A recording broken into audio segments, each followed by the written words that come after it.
আসসালামু আলাইকুম ওয়া রাহমাতুল্লাহি ওয়া বারাকাতুহু। আলহামদুলিল্লাহি ওয়াহদাহু ওয়াসসালাতু ওয়াসসালামু আলা মান লা নাবিয়্যা বা'দা। প্রশংসা আল্লাহ সুবহানাহু ওয়া তাআলার জন্য, শান্তি অবতীর্ণ হোক মুহাম্মদ সাল্লাল্লাহু আলাইহি ওয়াসাল্লামের প্রতি। সম্মানিত দর্শক মণ্ডলী, গত কয়েকদিন যাবত মুসলিম উম্মার আনন্দের দিন চলতেছে। কেননা আমরা জানি দীর্ঘ 50 বছর যাবত বা 50 বছরেরও অধিক কাল যাবত সিরিয়ার মুসলিমদের উপর যে জুলম এবং অত্যাচারের স্টিম রোলার চলমান ছিল, যা বাশার আল আসাদ এবং তার পিতা হাফিজ আল আসাদ মিলে অর্ধ শতাব্দীরও অধিক কাল যাবত তাদেরকে বিভিন্ন সময়ে জুলম, অত্যাচার, গণহত্যা, ক্রসফায়ার, গুম, জেল, সকল প্রকার জুলম এবং অত্যাচার তাদের উপর প্রয়োগ করা হয়েছে। এমনকি রাসায়নিক বোমা হামলাও পর্যন্ত তাদেরকে করা হয়েছে। লক্ষ লক্ষ সিরিয়ান তাদের দেশ ছাড়া হতে বাধ্য হয়েছে। আপনি আমেরিকা এবং ইউরোপের যে কোনো দেশে গেলে সবচেয়ে বেশি যাদের রিফিউজি দেখতে পাবেন সিরিয়ানরা বেশি রিফিউজি। তুরস্কে যান, সৌদি আরবে যান, দেখবেন মসজিদের বাইরে, আপনি মসজিদ থেকে বের হচ্ছেন, মসজিদের বাইরে আপনার কাছে ভিক্ষা চাচ্ছে, মসজিদে নববী হোক অথবা মক্কায় হোক, দেখবেন সিরিয়ানেরা। সিরিয়ার মতো একটি সম্মানিত জাতিকে এই পর্যায়ে নামিয়ে নিয়ে এসেছিল এই বাশার আল আসাদ এবং হাফিজ আল আসাদ। কিন্তু তারা ছিল তাদের দেশের সংখ্যালঘু তথা শিয়া নুসাইরি ফিরকার অনুসারী, যাদের আকীদা অত্যন্ত বাতিল, অত্যন্ত জঘন্য, অত্যন্ত নিকৃষ্ট। তারা খ্রিস্টানদের মতো তৃত্ববাদে বিশ্বাস করে। খ্রিস্টানরা যেমন বিশ্বাস করে আল্লাহ, ঈসা আলাইহিস সালাতু ওয়াস সালাম এবং রূহ, এই তিনটে মিলে যেমন তারা একটি সত্তা বিশ্বাস করে, ঠিক এই শিয়া নুসাইরিরা আলী রাদিয়াল্লাহু তাআলা আনহু, মুহাম্মদ সাল্লাল্লাহু আলাইহি ওয়াসাল্লাম, সালমান আল ফারসি এবং এই তিনজনের মধ্যে আল্লাহ সুবহানাহু ওয়া তাআলার অস্তিত্ব নিহিত আছে এই মর্মে বিশ্বাস করে। এরকম জঘন্য এবং নিকৃষ্ট বিশ্বাসের পাশাপাশি তারা আরো যে ভ্রান্ত আকীদায় বিশ্বাস করে সেটি হচ্ছে পুনর্জন্ম।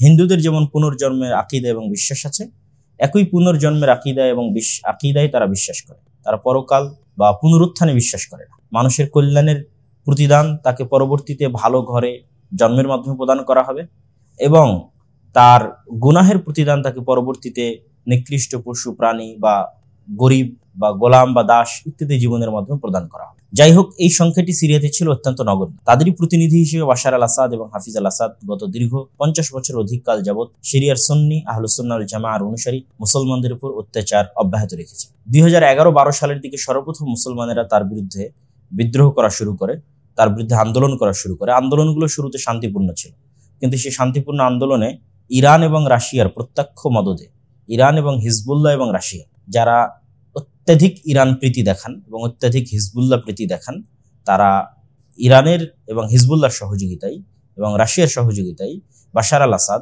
সিরিয়ার মুসলমানদের উপর কি জুলুম এবং অত্যাচার করেছে তা একটু দেখে আসবেন এবং ইতিহাস ঘেটে আসবেন। তাদের সহযোগিতায় 11-12 সালে যে ভয়ঙ্কর স্টিম রোলার চালানো শুরু করে, শক্ত হাতে দমন করা শুরু করে বাশার আল আসাদ, সেটি থেকে মূলত গৃহযুদ্ধের রূপ লাভ করে। আমাদের বাংলাদেশেও যদি গত 5ই আগস্টে বাংলাদেশ সেনাবাহিনী শক্ত ভূমিকা না নিত, তাহলে একই গৃহযুদ্ধের দিকে আমাদের দেশে ধাবিত হতো, যে গৃহযুদ্ধের মধ্যে গত 10-12 বছর যাবৎ সিরিয়া অব্যাহতভাবে চলমান আছে। কিন্তু এই গৃহযুদ্ধের মধ্যে অনেকগুলো পক্ষ ছিল, অনেকগুলো পক্ষ, এতগুলো পক্ষ যে নিরূপণ করাই মুশকিল, এখনো নিরূপণ করা মুশকিল যে কে কার পক্ষে কে কার বিরুদ্ধে। তারপরে সংক্ষিপ্ত দু একটি পক্ষের কথা আমি তুলে ধরতে চাই। যেমন শুরুতেই আল কায়েদার সহযোগিতায় জাবহাতুন নুসরা বা নুসরা ফ্রন্ট তারা যুদ্ধ শুরু করে। পাশাপাশি সেকুলারদের একটা ফ্রন্ট ছিল ফ্রি সিরিয়ান আর্মি, যাদেরকে মূলত আমেরিকা সহযোগিতা করে। অন্যদিকে কুর্দিদের একটা ফ্রন্ট ছিল ওয়াইপিজি, যাদেরকে সাধারণত ধারণা করা হয় যে তুরস্কের যে নিষিদ্ধ তুর্কিদের দল আছে পিকেকে, তার সিরিয়ার প্রতিনিধি শাখা। তো তুরস্ক কখনোই এই ওয়াইপিজি কে বা পিকেকে কে বরদাস্ত করতো না, বরং তাদেরকে সন্ত্রাসী সংগঠন হিসেবে আখ্যা দিয়ে তাদের বিরুদ্ধে তার যুদ্ধ অব্যাহত রাখতো। আর এই জাবহাতুন নুসরার একজন অন্যতম নেতা ছিলেন আবু মুহাম্মদ আল জুলানি। ধীরে ধীরে জাবহাতুন নুসরা আল কায়দা থেকে তাদের বিচ্ছিন্নতা ঘোষণা করে। তারপর এক পর্যায়ে গিয়ে তারা আইসিসের সাথে যোগ দেয়। পরে আইসিস থেকেও তাদের বিচ্ছিন্নতা ঘোষণা করে। আইসিস এবং আল কায়দা এই দুটি থেকে বিচ্ছিন্নতা ঘোষণা করে আবু মুহাম্মদ আল জুলানি একটি বিভিন্ন যে গ্রুপগুলো ছিল, যারা সকলে মিলে বাশার আল আসাদের বিরুদ্ধে যুদ্ধ করতেছিল, তাদের সকলকে মিলে একটি ঐক্য ফ্রন্ট তৈরি করে, যেটিকে এখন আমরা HTS নামে জানতেছি, যে হাইআত তাহরির আশ-শাম, HTS। এই ঐক্যবদ্ধ যে ফ্রন্ট HTS নামে তৈরি হয়, তারা মূলত ছিল একদম তুরস্কের সীমান্তবর্তী যে অঞ্চল ইদলিব, সে অঞ্চলে তারা দীর্ঘদিন যাবৎ প্রস্তুতি নিচ্ছিল, গত 4-5 বছর যাবৎ প্রস্তুতি নিচ্ছিল। আর সিরিয়ার একটা বড় অংশ দখলে ছিল বাশার আল আসাদের, আর সিরিয়ার বড় একটা অংশ দখলে ছিল ওই যে ওয়াইপিজি বা পিকেকের দখলে, যেটি এখনো ওয়াইপিজি এবং পিকেকের দখলে আছে, যেটিকে আমরা রাক্কা বলতে পারি, রাক্কা এবং তার আশেপাশের অঞ্চলগুলো। আর এই যে তিনটা দিক তথা দামেস্ক রাজধানী এবং তার আশেপাশে থাকতেছে বাশার আল আসাদের দখল, ইদলিব বা তুরস্কের সীমান্তবর্তী অঞ্চলের একটা বড় অংশে থাকতেছে আবু মোহাম্মদ আল জুলানির সাপোর্ট, আর কিছু অংশ সরাসরি তুরস্কের নিয়ন্ত্রণে, সরাসরি সেনাবাহিনীর নিয়ন্ত্রণে, আর কিছু অংশ আসে পিকেকে বা ওয়াইপিজি তাদের নিয়ন্ত্রণে। তো এই যে এইচটিএস তারা ধীরে ধীরে দামেস্কের দিকে আগানো শুরু করে। তবে দামেস্কের দিকে আগানোর আগে তারা সর্বপ্রথম হালব, যেটিকে আপনারা ইংরেজিতে আলেপ্পো নামে নামকরণ করতেছেন, সেটিকে আরবিতে বলা হয় হালব। এই হালব নগরী সর্বপ্রথম তারা বিজয় করে। হালব বিজয় করার পর তারা দামেস্কের দিকে মুখ করে এবং মাত্র 11 দিনের ব্যবধানে তারা সমগ্র দামেস্ক দখল করে নেয়। তবে এখনো অনেক অংশ বাকি আছে তাদের দখল করতে। ওয়াইপিজির সাথে তারা যুদ্ধে যাবে না সমঝোতায় যাবে তা এখন স্পষ্ট নয়। অন্যদিকে ইসরায়েল গোলান মালভূমির অংশ বাড়ানো শুরু করেছে এবং ওয়াইপিজি এবং পিকেকেও তাদের কিছু অংশ বাড়ানো শুরু করেছে। তবে এইচটিএস এর কাছে আমরা এতটুকু আশা করতে পারি যে তারা অন্যান্য যে জঙ্গি দলগুলো আছে সেই জঙ্গি দলগুলোর মতো আচরণ না করে তারা অত্যন্ত ভারসাম্যপূর্ণ আচরণ করবে, যা ইতিমধ্যেই আবু মোহাম্মদ আল জুলানির বহু ইন্টারভিউ, বহু বক্তব্যে ফুটে উঠেছে যে সে তার দেশের সকল ধর্মবর্ণের মানুষের নিরাপত্তা দিবে, তাদের সকলকে সাথে করে নতুন করে সিরিয়া গড়তে চায় এবং তার এই আশায় অনেকেই আশ্বস্ত এবং সে পুরো সিস্টেমটাকে সম্পূর্ণরূপে উৎখাত করেনি। প্রধানমন্ত্রীকে তার জায়গায় বহাল রেখেছে, যেমন আমাদের দেশের রাষ্ট্রপতি চুপ্পু তার জায়গায় বহাল আছে, ঠিক তেমনি তার দেশেরও প্রধানমন্ত্রীকে তার জায়গায় সে বহাল রেখেছে এবং প্রধানমন্ত্রীর মাধ্যমে দেশের যে কাঠামোটা আছে সেই কাঠামো ঠিকঠাক রেখেই সে নতুন কাঠামো তৈরি করতে চাচ্ছে। সম্মানিত উপস্থিতি, তো সিরিয়া নিয়ে আমাদের এত আগ্রহের কারণ কি? কেননা রাসূলুল্লাহ সাল্লাল্লাহু আলাইহি ওয়াসাল্লামের অসংখ্য হাদিস এবং অসংখ্য পবিত্র কোরআনের অসংখ্য আয়াত সিরিয়ার বরকত এবং রহমতের কথা উঠে এসেছে। সর্বপ্রথম কোরআনের একটি আয়াতের কথা আমরা বলি, সুবহানাল্লাযী আসরা বিআবদিহি লাইলাম মিনাল মাসজিদিল হারামি ইলাল মাসজিদিল আকসা আল্লাযী বারাকনা হাওলা। যে সিরিয়া হচ্ছে ওই ভূমি যেটি মসজিদ আকসা এবং তার পার্শ্ববর্তী অঞ্চল, এই পুরো অঞ্চলটাকে সিরিয়া বলা হতো। ফিলিস্তিনও সিরিয়ার অন্তর্ভুক্ত, লেবাননও সিরিয়ার অন্তর্ভুক্ত, জর্ডানও সিরিয়ার অন্তর্ভুক্ত, আজকের সিরিয়াও সিরিয়ার অন্তর্ভুক্ত, আজকের ইসরায়েলও সিরিয়ার অন্তর্ভুক্ত। আল্লাহ নবী যখন শাম শব্দটা উল্লেখ করবেন তখন পুরোটাই সিরিয়ার অন্তর্ভুক্ত। যেমন রাসূলুল্লাহ সাল্লাল্লাহু আলাইহি ওয়াসাল্লাম বলেছেন, আল্লাহুম্মা বারিক লানা ফি শামিনা, হে আল্লাহ আপনি আমাদের শাম, তিনি বলেছেন আমাদের শাম, হে আল্লাহ আপনি আমাদের শামে বরকত প্রদান করুন। এবং অসংখ্য হাদিসে রাসূলুল্লাহ সাল্লাল্লাহু আলাইহি ওয়াসাল্লাম ইঙ্গিত দিয়েছেন শামে দ্বীনের স্থায়ীকরণের বিষয়, যে লা তাযালু তাইফাতুম মিন উম্মতি যাহিরিনা আলাল হক, আমার উম্মতের একটা দল চিরদিন হকের উপর টিকে থাকবে, তাদের একটা অংশ চিরদিন শামে থাকবে। আর এক হাদিসে রাসূলুল্লাহ সাল্লাল্লাহু আলাইহি ওয়াসাল্লাম বলেন, তুবা লিশ-শাম, শামের জন্য সুসংবাদ। সাহাবীরা জিজ্ঞেস করলেন, ওয়ালিমা ইয়া রাসূলুল্লাহ, কেন শামের জন্য সুসংবাদ? তখন রাসূলুল্লাহ সাল্লাল্লাহু আলাইহি ওয়াসাল্লাম বললেন যে আল্লাহ সুবহানাহু ওয়া তাআলার ফেরেশতারা বাসিতাতুন আজনিহাতাহা আলাইহা, আল্লাহ সুবহানাহু ওয়া তাআলার ফেরেশতারা তাদের রহমতের পাখা শামের উপর বিছিয়ে রাখেন। আর এক হাদিসে রাসূলুল্লাহ সাল্লাল্লাহু আলাইহি ওয়াসাল্লাম বলেন, সায়াসিরুল আমরু ইলা আন তাকুনু জুনুদাম মুজান্নাদাতান, জুনদুন বিশ-শাম, জুনদুন বিল ইয়ামান ওয়া জুনদুন বিল ইরাক। আল্লাহ নবী বললেন, অচিরেই একদিন এমন এক সময় আসবে যখন তিনটি বাহিনী তিনটি স্থানে লড়াইরত থাকবে। একদল বাহিনী ইয়ামানে লড়াইরত থাকবে, একদল বাহিনী ইরাকে লড়াইরত থাকবে, একদল বাহিনী শামে লড়াইরত থাকবে। সাহাবীরা বললেন, খির লানা ইয়া রাসূলুল্লাহ, আমাদের জন্য আপনি কোন বাহিনীর সাথে সম্পৃক্ত হওয়া পছন্দ করবেন? আল্লাহ নবী বললেন, আমি তোমাদের জন্য শাম, সিরিয়ার বাহিনীর সাথে সম্পৃক্ত হওয়া পছন্দ করব। আর এক হাদিসে রাসূলুল্লাহ সাল্লাল্লাহু আলাইহি ওয়াসাল্লাম বলেন, ইন্না ফুসতাতাল মুসলিমিনা ইয়াউমাল মালহামা, নিশ্চয় মহাযুদ্ধের দিন মুসলমানদের হেডকোয়ার্টার হবে বিল গৌতা, গোতা নামক জায়গায়। গোতা নামক জায়গাটি কোথায়? স্বয়ং আল্লাহর নবী বলে দিচ্ছেন, ইলা জানিবি মাদিনাতিন ইউকালু লাহা দিমাশক, গোতা নামক জায়গাটি দিমাশক নামক শহরের নিকটে অন্তর্ভুক্ত, যা আমরা ম্যাপের মাধ্যমে আপনাদেরকে দেখাবো ইনশাআল্লাহ।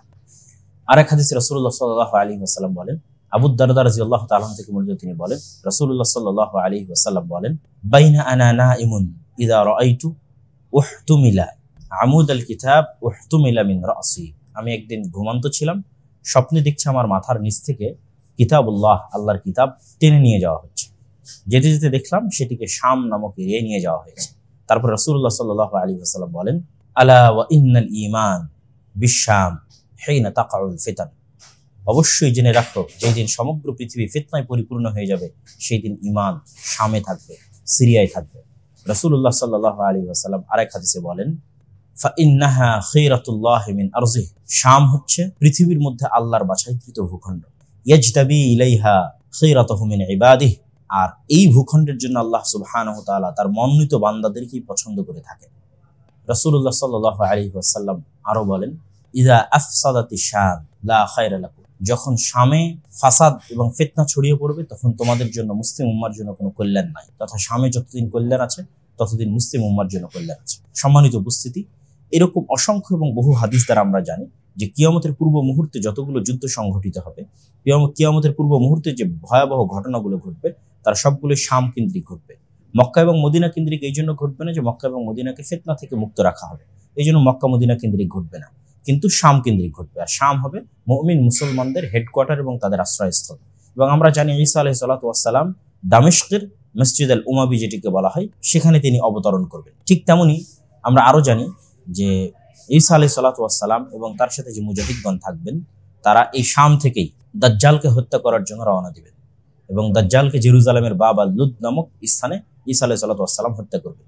এবং আমরা আরো জানি যে রাসূলুল্লাহ সাল্লাল্লাহু আলাইহি ওয়াসাল্লাম আরো অন্যান্য হাদিসে বলেছেন যে মদিনা থেকে শ্রেষ্ঠ একদল মুজাহিদ বাহিনী বের হবে যারা ঈসা আলাইহিস সালাতু ওয়াস সালামের নিকটে আসবে, তার সাথে যুদ্ধ করার, তার সাথে একত্রিত হয়ে যুদ্ধ করার জন্য দাজ্জালের বিরুদ্ধে। তো সম্মানিত উপস্থিতি, পুরো বিষয়টিকে সামনে রেখে আমরা এতটুকু আশা করতে পারি যে শামে যদি কল্যাণ থাকে, শাম যদি একত্রিত হয়, ইনশাআল্লাহ মুসলিম উম্মার জন্য কল্যাণ আছে। সিরিয়ার গৃহযুদ্ধের বিষয়ে আমি বিস্তারিত এই বইটিতে লিখেছি, ফিলিস্তিন ও সমসাময়িক মুসলিম বিশ্ব। এই বইয়ের মধ্যে সিরিয়ার বিষয়ে বিস্তারিত আলোচনা আছে, হিজবুল্লাহর বিষয়ে বিস্তারিত আলোচনা আছে, ইরানের বিষয়ে বিস্তারিত আলোচনা আছে, বাশার আল আসাদ সহ তাদের বিষয়ে বিস্তারিত আলোচনা আছে। আর সংক্ষিপ্ত আলোচনা আজকে আপনাদের সামনে তুলে ধরলাম। এবং আমি বিশ্বাস করি যেই দিন শাম এবং মিশর এক শাসনের অধিভুক্ত হবে, যেই দিন শাম এবং মিশর এক শাসনের অধিভুক্ত হবে, সেই দিন জেরুজালেম অবশ্যই মুক্ত হবে ইনশাআল্লাহ এবং কল্যাণকর শাসনের অধিভুক্ত হবে। আমরা আল্লাহর কাছে দোয়া করি যে আজকে আহলুস সুন্নাহর বিজয়, সুন্নি মুসলমানদের যে বিজয় সিরিয়ার মাটিতে সংঘটিত হয়েছে, এই বিজয়কে যেন আল্লাহ সুবহানাহু ওয়া তাআলা কবুল করেন, এই বিজয় যেন আল্লাহ সুবহানাহু ওয়া তাআলা বরকত দান করেন এবং এই বিজয়কে আল্লাহ সুবহানাহু ওয়া তাআলা যেন ওসিলা বানান, মুসলমানদের জন্য জেরুজালেমকে মুক্ত করার ওসিলা হিসেবে কবুল করেন। আল্লাহুম্মা আমিন। আর আসলে এই পরিবেশটা আল্লাহ সুবহানাহু ওয়া তাআলা তৈরি করে দিয়েছেন। দেখেন, রাশিয়া ইউক্রেনে ব্যস্ত, আমেরিকা ইউক্রেনে ব্যস্ত, ইরান এবং হিজবুল্লাহ ইসরায়েলের সাথে ব্যস্ত, আবার আমেরিকাও ইসরায়েলের এখানে ব্যস্ত হামাসের সাথে যুদ্ধের জন্য। তাহলে বিশ্বের যতগুলো বড় বড় শক্তি আছে সবাই নিজ নিজ জায়গায় ব্যস্ত থাকার কারণে এখানে তারা কোনো সময় এবং কোনো শ্রম এবং কোনো অর্থ দিতে পারেনি, ফলত অতি দ্রুততার মধ্যে তারা বিজয় অর্জন করেছে। তাই এই যে পরিবেশটা আল্লাহ সুবহানাহু ওয়া তাআলা তৈরি করেছেন, এটা আল্লাহই তৈরি করেছেন, এই বিজয়ের পরিবেশ। তা আল্লাহর শুকরিয়া আদায় করে আলহামদুলিল্লাহ, আল্লাহ আমাদের কবুল করুক, সিরিয়ার মুসলমানদের কবুল করুক। আল্লাহুম্মা আমিন। আসসালামু আলাইকুম ওয়া রাহমাতুল্লাহি ওয়া বারাকাতুহু।